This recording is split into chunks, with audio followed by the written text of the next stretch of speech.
Hello and welcome to Laura Lexx Writes You a Book. Have we got sound? It's the question that confuses me every week, just in case there's no sound.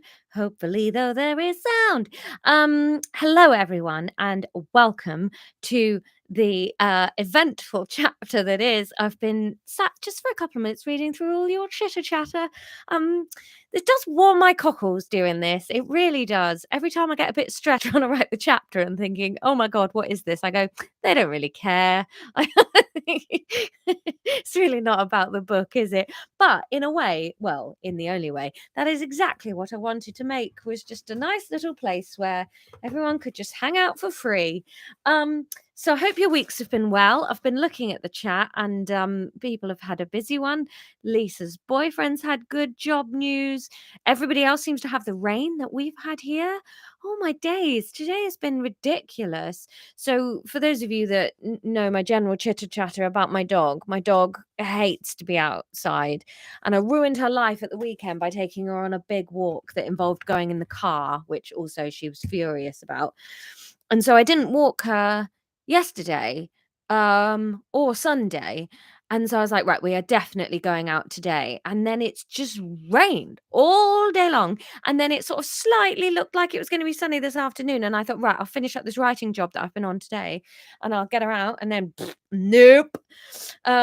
Oh, Jenny got soaked on working to walk. Zeki says, hi. Hello. Artworld's been on the beach. Oh, yeah. Is it France you live in, Artworld? I think so. It's just been horrible. Daniel is in the storm as well. Yes. Oh God, it's just depressing, isn't it? Especially with the clocks going back. It's like they waited to have this storm until it was all gross and dark. And I've got to get used to it as a dog owner, that I'm quite used to like getting all my work done, and then between like 4 and 7 I walk the dog, and now I'm like, no, that needs doing between 12 and 4, because it is too dark. That's the word. Dark Sofa says, my boyfriend just came to the bathroom and asked if he needed to call an ambulance because I was kneeling on the floor to empty the washing machine, crying with laughter over stuffed animals. Ah, that's the new Treasures Pod episode.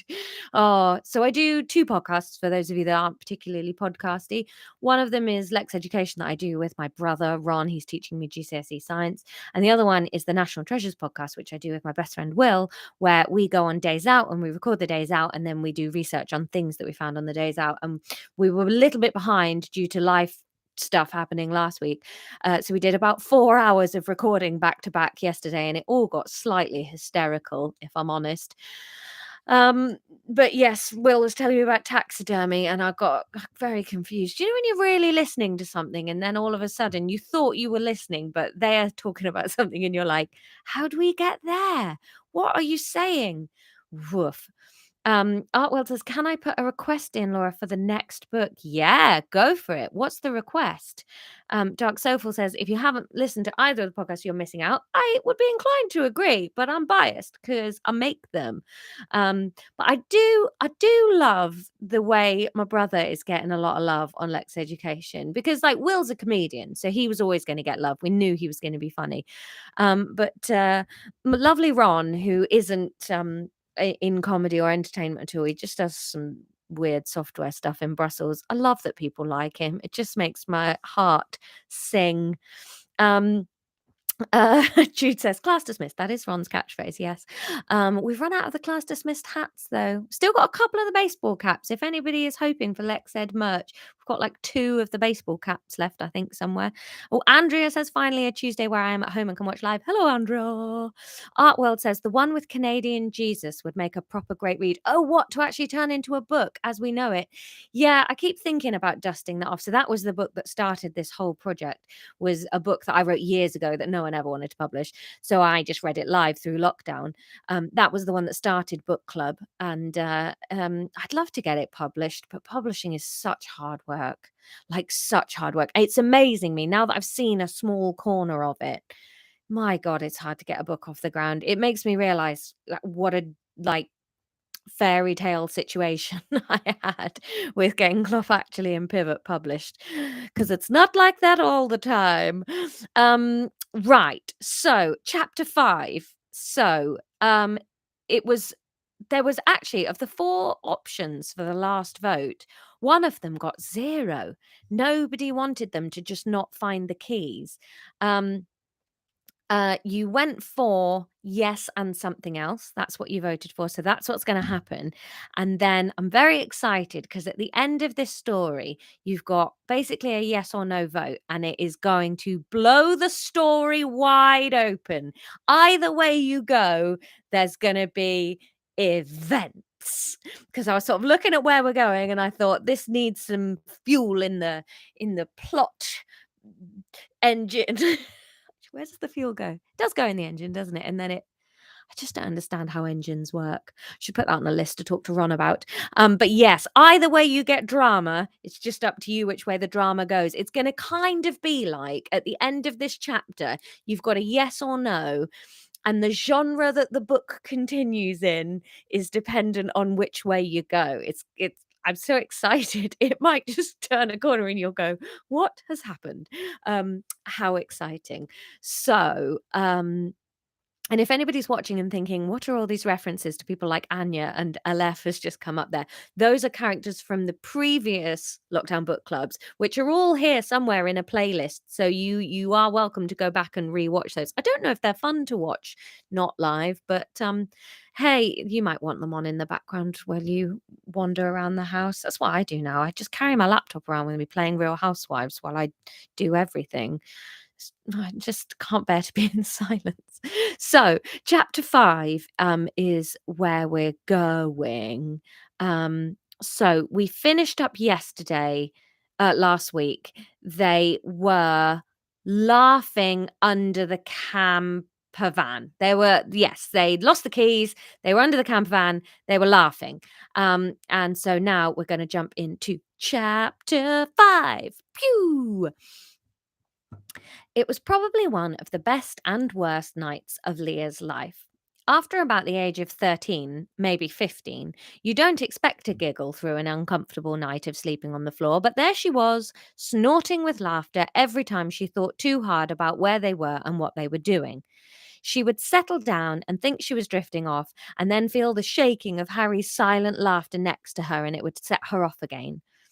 They tried their best to keep Florence tucked between them so her poor joints would be as warm and dry as possible, but she clearly got annoyed with the squirming and noise coming from Leah and Harry, and so squirmed away to lie down near their feet. Double use of squirm there. I didn't love it, but I didn't proofread this chapter.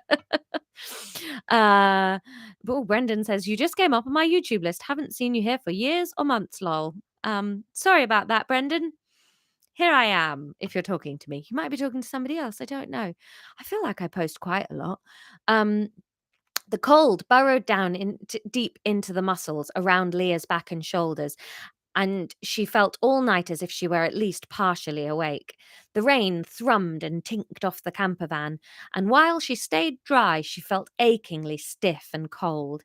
Despite this, though, every time she thought she was so cold and tired she might be about to get grumpy and sad, she re-felt the ridiculousness of it all sink back in, and she began to laugh again.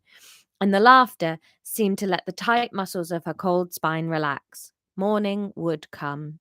She held Harry's hand and tried to see the entire night as an anecdote that they would interrupt each other in the telling of.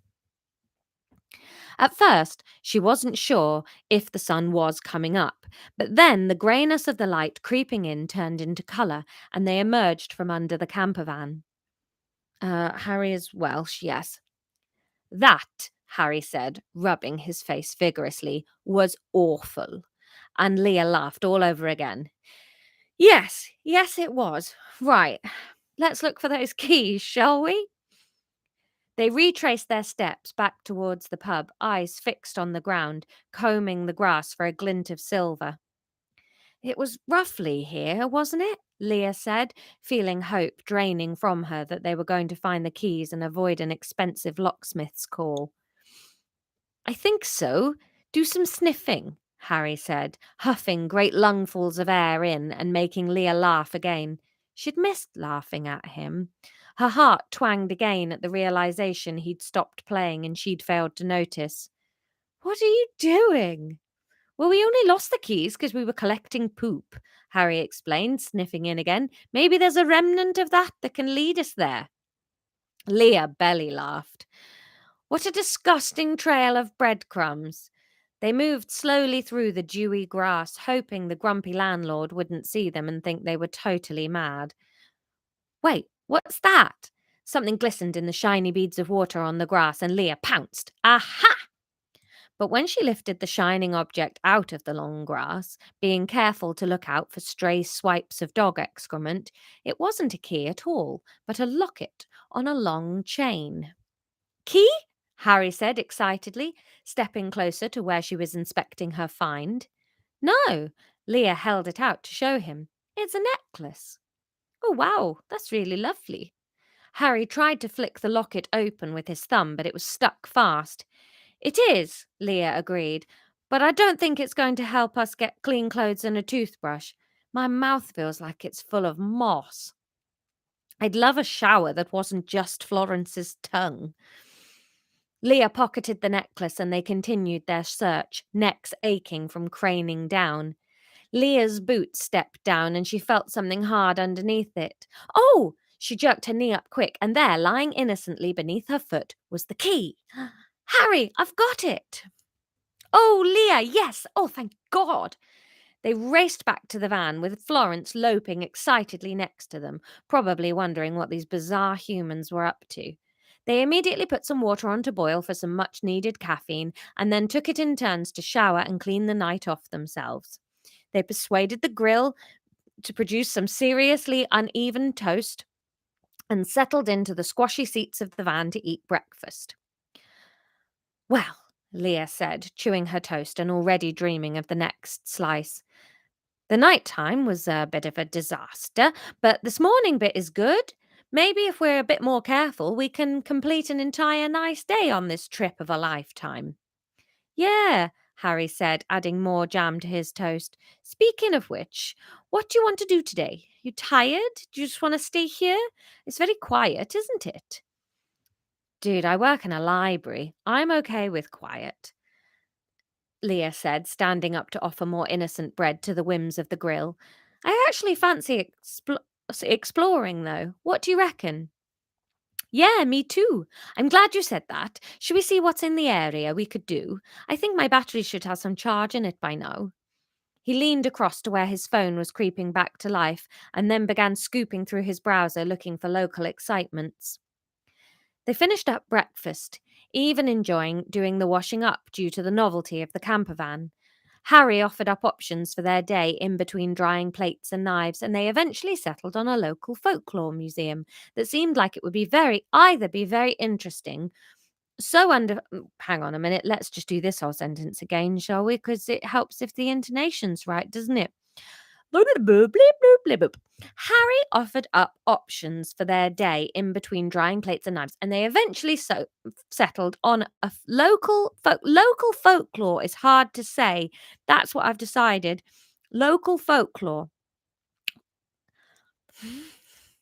Local folklore. Uh, I'm just checking what you lot are talking about in the comments. What are you saying? What are you saying? Talking about Capri Suns. Yep. All right. Local folklore. Um, they eventually settled on a local folklore museum that seemed like it would either be very interesting, so underfunded it was actually quite funny, or both. They unhitched the camper van from the electricity post and Leah let Harry negotiate back across the grass and out into the road. The landlord would stood silently in the car park as they pulled away. They waved to one another but did not say hello. Um, so there. From the outside of the museum, it seemed like their second guess about the funding of the museum might just be accurate.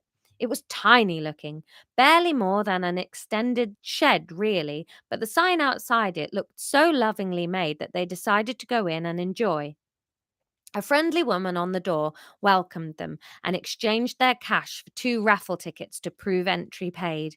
Leah wanted to giggle at the unnecessary admin, but received her raffle ticket with glee and slipped it into her coat pocket. They followed the instructional arrows to the start of the displays and began to look at the artifacts and plaques that were laid out across the shelves and tables around the edge of the room. The first table was filled with pottery and other. Oh, I lost my place because I looked at the comments. um, uh, the first table was filled with pottery and other finds from archaeological digs that had taken place in the region over the last decades.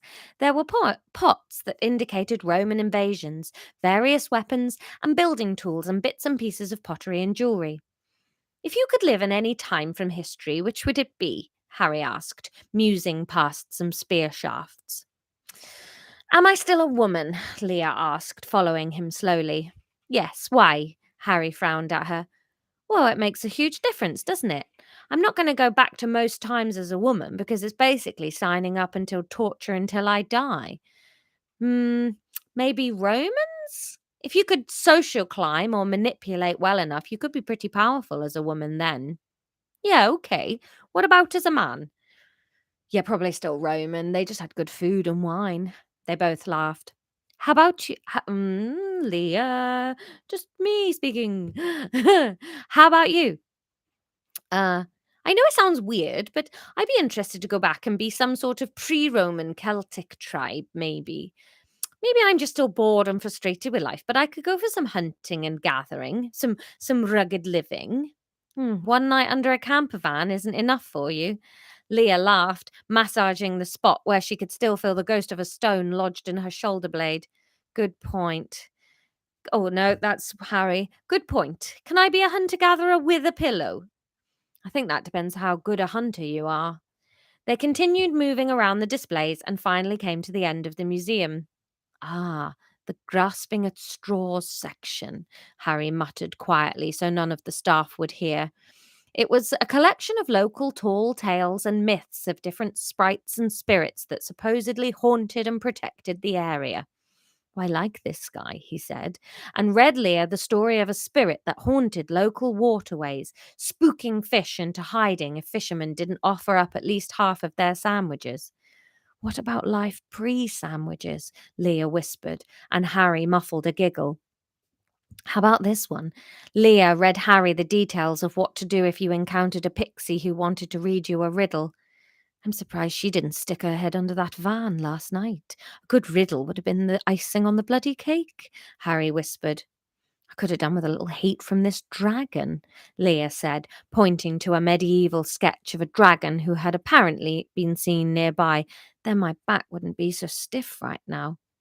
"Speaking of stiff," Harry started, and Leah raised her eyebrows at him. Bit of blue for the dads?" He grinned and looked at the floor, swatting her arm. "Filthy young lady. No, I mean, we should get back to Florence." "Oh, yeah," Leah agreed, and she was just turning to leave the display when a drawing caught her eye. It was right down in the bottom corner of the display, faded a little, and partially hidden by a book leaning against the display board. She moved the book and looked closer at the sketch. It was a necklace. A very familiar looking necklace with a long chain and a dark green gem on the front of it. "Harry, look," she said, directing his attention to the drawing and pulling the necklace they had found that morning from her pocket. "The lost locket of the lake lady." God, I really didn't like myself when I was writing this. Who did I think was reading this out loud? What a dunce. "The lost locket of the lake lady," Harry read out. Oh, no, wait a minute, because then he says, "God, that's a tongue twister, isn't it?" Man, today's been a long day. The lost locket. Yeah, we get it. We're not reading that again. "The lost locket is said to have been stolen from the lake lady during her 100 years of weeping. She took to a cave in a nearby lake to mourn the death of her one true love, and as she wept, an unknown thief snuck in and stole the locket from her. The locket was said to contain the final piece of her heart, and without it, she's unable to ever rest. Whenever there are floods nearby, it is said that the lake lady, whose name was Ceridwen, is weeping again and may continue to weep until she's reunited with the missing piece of her heart and allowed to die." Crikey, that's some rough bloody luck for Ceridwen. Harry, look, though. Look at the necklace I found this morning. She shoved the necklace towards him and pointed again at the drawing. They look exactly the same. Oh, wow. Yeah, that is weird, said Harry, and glanced up to look around the room. So, I don't know if you can hear the rain. Oh, I hate storms so much. I'm so glad we're doing this. Ugh, I hate bad weather. Really frightens me. So there you go. They found a necklace whilst they were searching through poo-strewn grass to find the key to the camper van that they were locked out of because they're only in it because you said accelerator or whichever one you said. Now, your question, it's a straight yes or no, but I need you to think carefully because do you have a death on your hands again? Uh Yeah, you've got another life on your hands, actually. So your question is there a gift shop? Is there a gift shop? Yes or no? And my goodness, there are ramifications for the gift shop. So one of them leads to a death, and one of them might lead to a death further down the road, but will take us in a different direction. Um, Maybe a weirder direction. Oh no, no. So there you go. Those are your choices. Is there or is there not a gift shop? Um, Oh my goodness, what are we doing to this book? So weird. So anyway, there you go. Oh, Jude, no, don't worry. I'd never kill Florence. I'd never kill an animal in a book. Only the humans. They don't really count, do they? So there you go. That's your chapter. Those are your options. Next week, yes, is happening as normal. We're all good. And oh yeah, no, we're always good. And what was I going to say? Yes, please don't forget National Treasures, Lex Education, and if you can review them on Apple Podcasts or Spotify, that's very helpful. If you can like this video and subscribe, and if you're watching live or on catch up, if you want to vote, all you have to do is vote in the comments. Wait until the video is posted and vote in those comments rather than these live comments. But even if you're watching on catch up through the week, you can vote probably up to about Sunday. In fact, I probably won't write till next Monday because I'm going away to a bonfire this weekend. How exciting. So there you go. I love you all very much. Thank you for being my friends. And please keep safe in this terrible rain if you're in it. Have a lovely week. See you soon. Goodbye.